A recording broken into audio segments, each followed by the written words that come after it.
দেখতেই পাচ্ছেন বন্ধুরা, আজকে আমি কি দিয়ে ভাত খাচ্ছি। ভাতের থালায় কি আছে? এটা হচ্ছে গোবর। এটা হচ্ছে গোবর করেছি, গোবর ছোলা দিয়ে গোবর হয়েছে আজকে রান্না। ছোলা দিয়ে গোবর রান্না দিয়েই আজকে আমি এক থালা ভাত খাবো। এই দেখুন মাখিয়ে নিচ্ছি, দেখতেই পাচ্ছেন কত সুন্দর করে মাখাচ্ছি। দেখতে থাকুন কিভাবে ভাতটা খাই, আর এক থালা ভাত পুরো শেষ হয়ে যাবে নিমেষের মধ্যে। এই হচ্ছে গোবর ভাত, দেখুন ছোলা দিয়ে গোবর ভাত খাচ্ছি আমি।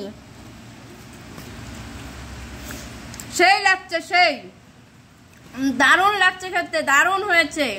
আপনারা কেউ কখনো খাননি, আপনারা এইভাবে ছোলা দিয়ে গোবর রান্না করে খেয়ে দেখুন, পুরো মুখে লেগে থাকবে।